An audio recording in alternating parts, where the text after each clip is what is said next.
ರಕ್ಷಿತ ತುಂಬ ಹಚ್ಕೊಂಡ್ಬಿಟ್ಟಿದ್ರು ನಿಮ್ಮನ್ನು.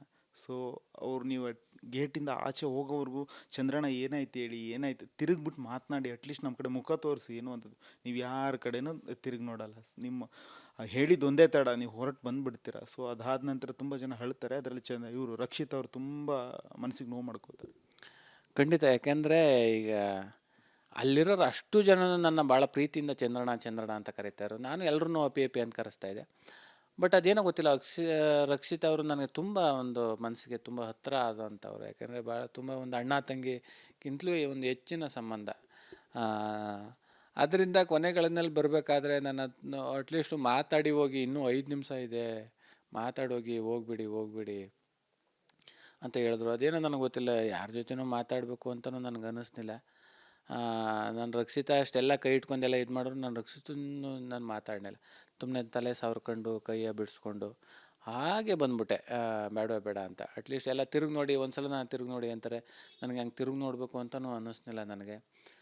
ಅಟ್ಲೀಸ್ಟು ನಾನು ಇಷ್ಟು ದಿನ ಇದ್ದೆ, ಒಂದು ಬಿಗ್ ಬಾಸ್ ಮನೆನಾರು ನೋಡಬೇಕು ಅಂತಲೂ ಅನ್ನಿಸ್ಲಿಲ್ಲ ನನಗೆ. ಹಾಗೆ ಬಕ್ಕೊಂಡು ಹಾಗೆ ಸಲೀಸಾಗಿ ಆಚೆ ಬಂದ್ಬಿಟ್ಟೆ.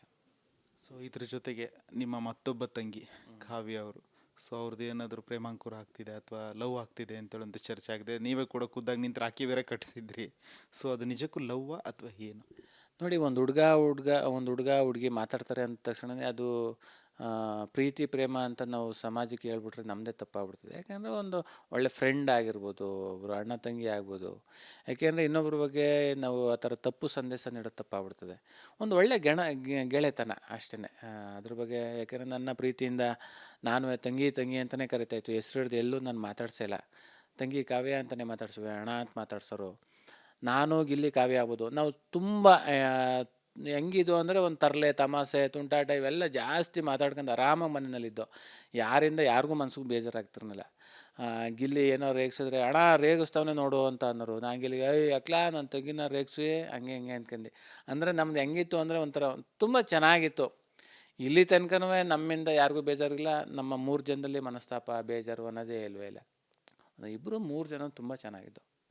ಇದ್ರ ಜೊತೆಗೆ ನಿಮ್ಮ ಅತ್ಯಾಪ್ತರು ರಿಷಾ ಅವರು, ಒಂದಷ್ಟು ದಿನಗಳ ಕಾಲ ಅವ್ರ ಜೊತೆ ಓಡಾಡಿದ್ರಿ. ಸೊ ನಿಮ್ಮ ಅವರಿಬ್ಬರ ಮಧ್ಯೆ ಏನೋ ಒಂದು ಪ್ರೀತಿ ಶುರುವಾಯಿತು ಏನೋ ಅಂತ ಚರ್ಚೆ ಆಗ್ತಾ ಇತ್ತು.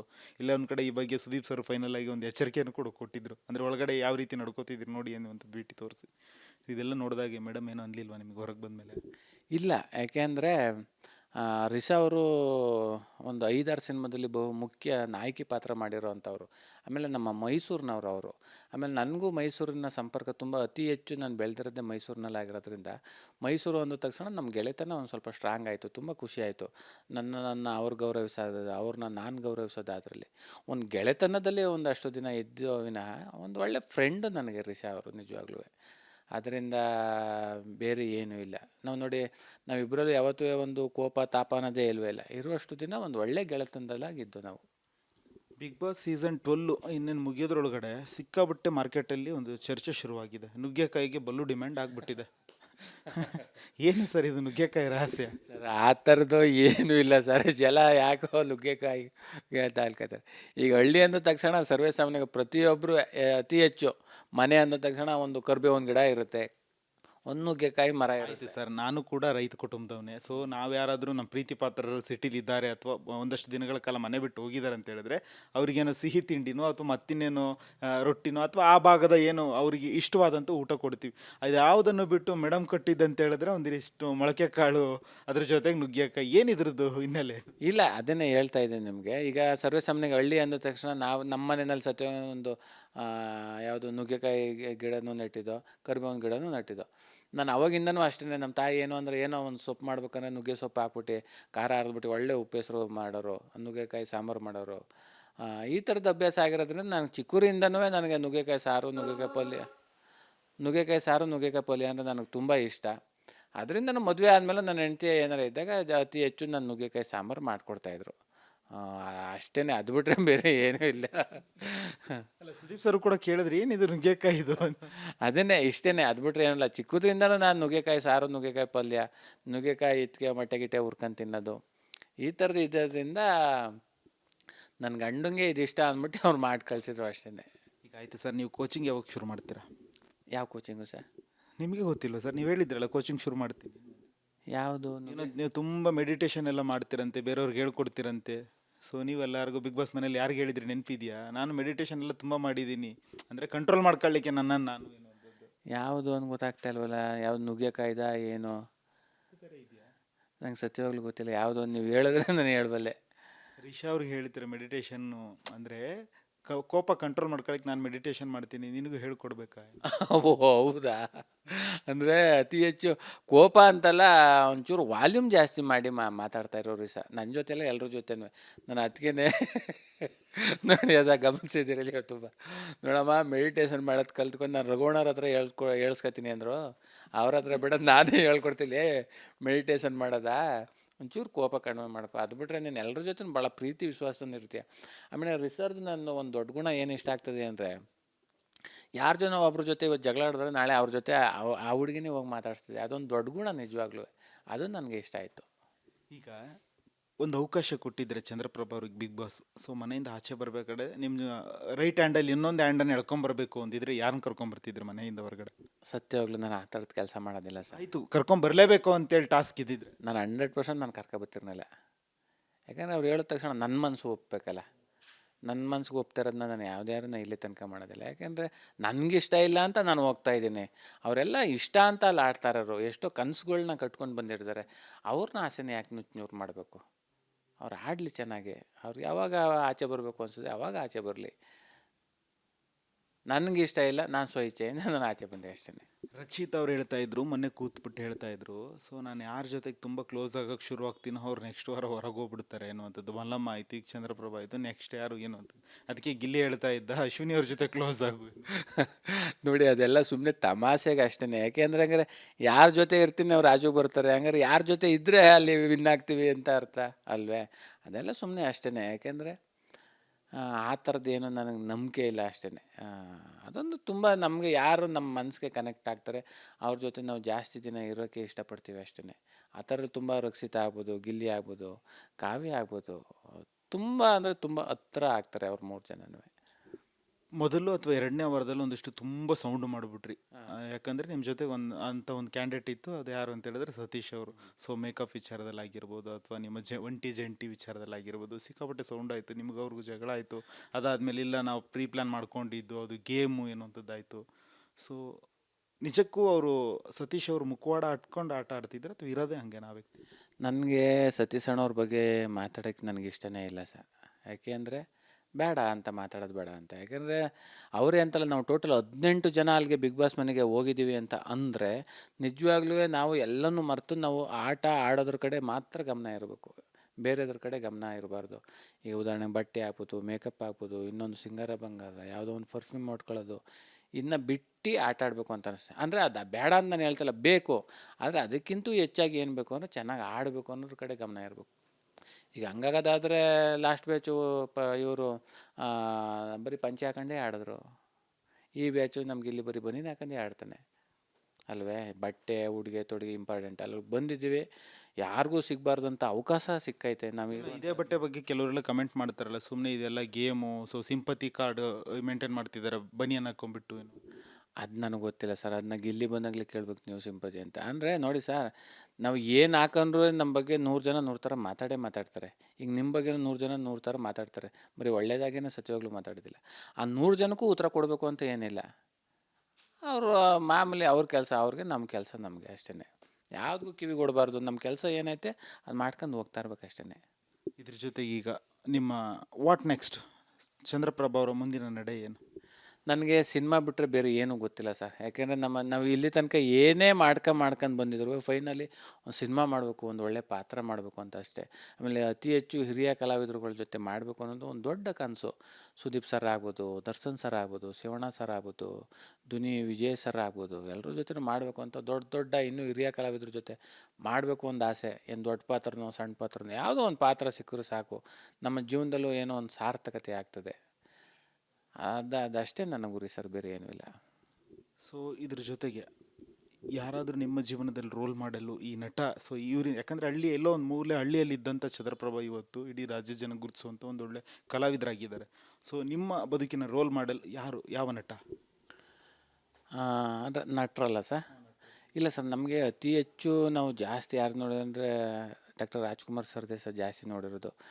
ಭಕ್ತ ಪ್ರಹ್ಲಾದ ಈಗಲೂ ಅವಾಗವಾಗ ಅದನ್ನು ಕ್ಲಿಪ್ಪಿಂಗ್ಸ್ಗಳು ಹಾಕೊಂಡು ನೋಡ್ತಾ ಇರ್ತೀನಿ. ಏನು ಗೊತ್ತಿಲ್ಲ ಸರ್, ಅವ್ರು ದೊಡ್ಡದು. ಯಾಕಂದರೆ ಇಡೀ ನಮ್ಮ ಭಾರತಕ್ಕೇ ಅದ್ಭುತ ಕಲಾವಿದರು ಅವರು. ಅವರಿಂದ ಕಲಿಯುವಂಥದ್ದು ಸಾಕಷ್ಟಿದೆ. ಅವರಿಂದ ಎಷ್ಟು ಬರೀ ಸಣ್ಣ ಸಣ್ಣ ತಿಳ್ಕೊಬಿಟ್ರು ಸಾಕು ಸರ್. ನಾವು ನಮ್ಮ ಜೀವನದಲ್ಲಿ ಹೇಗಿರಬೇಕು, ಒಂದು ಅಭಿನಯ ಅನ್ನೋದು ಹೇಗೆ ನಾವು ಕಲಿಬೇಕು ಅನ್ನೋದು ಅಂಥವ್ರು ನೋಡಿದ್ರೆ ಗೊತ್ತಾಗ್ಬಿಡ್ತದೆ ಸರ್. ಅವರು ಓದೋ ದಾರಿನಲ್ಲೇ ಏನೋ ಅವ್ರನ್ನ ನೋಡಿ ತುಂಬ ಖುಷಿ. ಬಿಗ್ ಬಾಸ್ ಮನೇಲಿ ಯಾರಿಗಾದ್ರೂ ಸಾರಿ ಕೇಳಬೇಕು ಅನ್ನೋದಾದರೆ ಯಾರಿಗೆ ಕೇಳ್ತೀರಾ? ಥ್ಯಾಂಕ್ಸ್ ಹೇಳಬೇಕು ಅನ್ನೋದಾದ್ರೆ ಯಾರಿಗೆ ಕೇಳ್ತೀರಾ? ನಾನು ಯಾರನ್ನೂ ಸಾರಿ ಕೇಳೋಲ್ಲ ಸರ್. ಯಾಕೆಂದರೆ ನಾನು ಯಾರ ಮನಸ್ಸಿಗೂ ಬೇಜಾರಾಗೋ ಥರ ಇದುವರೆಗೂ ನೆಟ್ಕೊಂಡೇ ಇಲ್ಲ ಸತ್ಯವಾಗ್ಲೂ. ಎಲ್ರಿಗೂ ಇಷ್ಟ ಆಗೋ ಥರನೇ ನೆಟ್ಕೊಂಡಿದ್ದೀನಿ. ಅದರಿಂದ ನಾನು ಯಾರನ್ನೂ ಸಾರಿ ಕೇಳೋಕ್ಕೂ ನಾನು ಇಷ್ಟಪಡೋದಿಲ್ಲ. ಸೊ ಬಿಗ್ ಬಾಸ್ ಮನೆಯಲ್ಲಿ 6 ವಾರಗಳ ಕಳೆದಂಥ ಬೆಸ್ಟ್ ಡೇ ಯಾವುದು ನಿಮ್ಮದು? ಇಲ್ಲ, ಅಲ್ಲಿ ಪ್ರತಿದಿನ ಪ್ರತಿ ಕ್ಷಣನೂ ನಾನು ಅನುಭವಿಸಿದ್ದೀನಿ. ಯಾಕೆಂದರೆ ಅಷ್ಟು ದಿನವೂ ಒಂದು ಮೆಮೊರಿ ಮತ್ತೆ ಪಡ್ಕೊಳ್ಳೋಕೆ ಸಾಧ್ಯನೇ ಇಲ್ಲ. ಮತ್ತು ಈ ಜನ್ಮದಲ್ಲಿ ಮತ್ತೆ ಹೋಗೋಕ್ಕೂ ಆಗೋದಿಲ್ಲ. ಆ ಬಿಗ್ ಬಾಸ್ಗೆ ಹೋಗೋವಂಥದ್ದು ಒಂದು ಜೀವನದಲ್ಲಿ ಒಂದೇ ಸಲ ಬರೋಕ್ಕೆ ಸಾಧ್ಯ, ಮತ್ತೊಮ್ಮೆ ಹೋಗೋಕ್ಕಾಗೋದಿಲ್ಲ. ಅಲ್ಲಿದ್ದು ಅಷ್ಟು ದಿನ ನಿಜವಾಗ್ಲೂ ತುಂಬ ಅನುಭವಿಸಿದ್ದೀನಿ. ಅದೆಲ್ಲ ನನಗೆ ಮೆಮೊರಿನೇ sir. So finally Bigg Boss ಕಪ್ಪನ್ನು ಕೈಲಿ ಹಿಡಿಯುವಂಥ ವ್ಯಕ್ತಿ ಯಾರು ಮನೆ ಒಳಗಡೆ ಅದು ಹೇಳೋದು ತುಂಬ ಕಷ್ಟ ಆಗ್ಬಿಡ್ತದೆ ಸರ್. ಯಾಕೆಂದರೆ ಈಗ ಆಗಿರೋದೇ 6 ವಾರ ಜರ್ನಿ. ಇನ್ನೂ ಹೆಚ್ಚು ಕಡಿಮೆ ಒಂದು 10-11 ವಾರ ಇರೋದ್ರಿಂದ ಈಗಲೇ ಇಂಥರೇ ಗೆಲ್ತಾರೆ ಅಂದರೆ ತಪ್ಪಾಗ್ಬಿಡುತ್ತೆ. ಯಾಕೆಂದರೆ ಅಲ್ಲಿರೋರೆಲ್ಲ ಅಷ್ಟು ಜನನೂ ತುಂಬ ಸ್ಟ್ರಾಂಗ್ ಇರೋದ್ರಿಂದ ಅದು ಏರಿಳಿತಗಳು ಆಗ್ತಾನೇ ಇರ್ತದೆ. ಈಗ ಒಂದು 6 ವಾರದ ಒಂದು ಫಲಿತಾಂಶವನ್ನು ತೆಗೆದುಕೊಂಡಾಗ ಗಿಲ್ಲಿಯವರು ತುಂಬ ಚೆನ್ನಾಗಿ ಆಡ್ತಾವ್ರೆ, ಅಶ್ವಿನಿ ಮೇಡಮ್ ಅವ್ರು ಆಡ್ತಾಯಿದ್ದಾರೆ, ರಕ್ಷಿತ್ ಅವರು ಆಡ್ತಾಯಿದ್ದಾರೆ. ಹೋಯ್ತಾ ಗೊತ್ತಿಲ್ಲ, ಕೆಳಗಡೆ ಇರೋರು ಮೇಲೆ ಹೋಗ್ಬೋದು, ಮೇಲೆ ಇರೋರು ಕೆಳಗಡೆ ಹೋಗ್ಬೋದು. ಹಿಂಗೆ ಆಗೋದಂತೂ 100% ಆಗೇ ಆಗ್ತದೆ. ಹಿಂಗೆ ಏರುಪೇರು. ಯಾರು ತುಂಬ ಚೆನ್ನಾಗಿ ಆಡ್ತಾರೋ ಅವ್ರಿಗೆ ಮೋಸ ಆಗ್ಬಾರ್ದು ಅಷ್ಟೇ.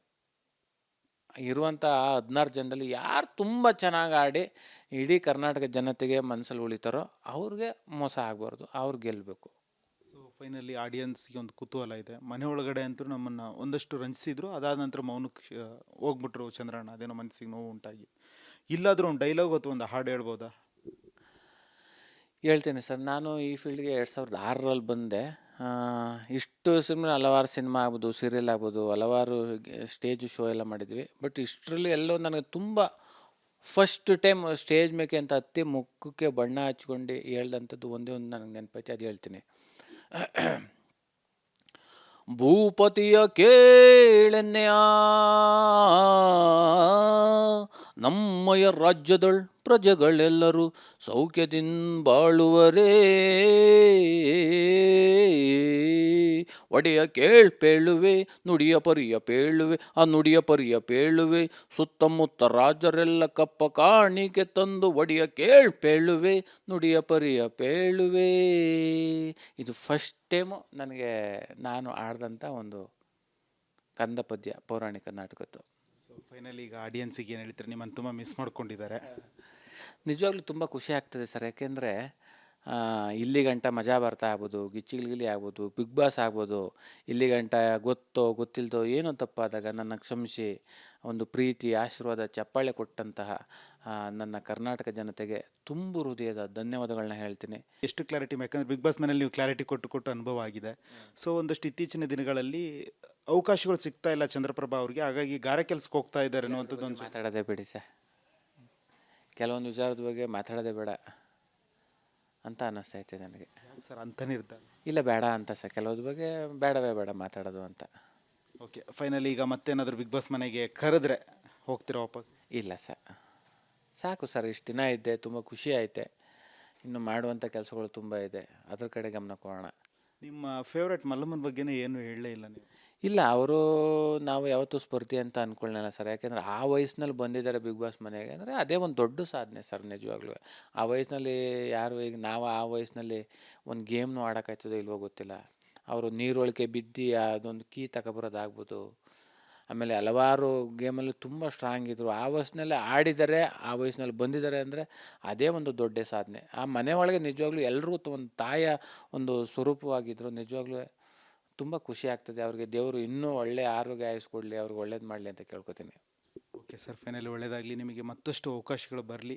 ಸೊ ಇಡೀ ಕರ್ನಾಟಕ ಜನರನ್ನು ಮತ್ತಷ್ಟು ರಂಜಿಸಿ ಅಂತ ನಾವು ಕೂಡ ಆಶೆ ಬಯಸ್ತೀವಿ. ಸೊ ವೀಕ್ಷಕರೇ, ಇದಾಗಿತ್ತು ಚಂದ್ರಪ್ರಭಾವರ ಮಾತು.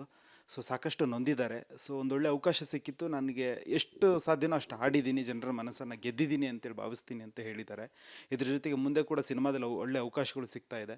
ಸೊ ಅವುಗಳನ್ನೆಲ್ಲ ಸರಿಯಾಗಿ ಬಳಸ್ಕೋತೀನಿ ಅನ್ನೋಂಥದ್ದು ಮಾತನಾಡಿ, ಸೊ ಇಡೀ ಕರ್ನಾಟಕದ ಜನರ ಮನವನ್ನು ಗೆದ್ದಿರ್ತಕ್ಕಂಥ ಚಂದ್ರಪ್ರಭು ಅವರು ಇವತ್ತು ಮನದಾಳದ ಮಾತನ್ನು ಹಂಚಿಕೊಂಡಿರುವಂಥದ್ದು. ಕ್ಯಾಮ್ರಾ ಪರ್ಸನ್ ಕೃಷ್ಣ ಜೊತೆ ಪ್ರವೀಣ್ ಕುಮಾರ್ ಸಲಗ್ನಳ್ಳಿ, ರಿಪಬ್ಲಿಕ್ ಕನ್ನಡ.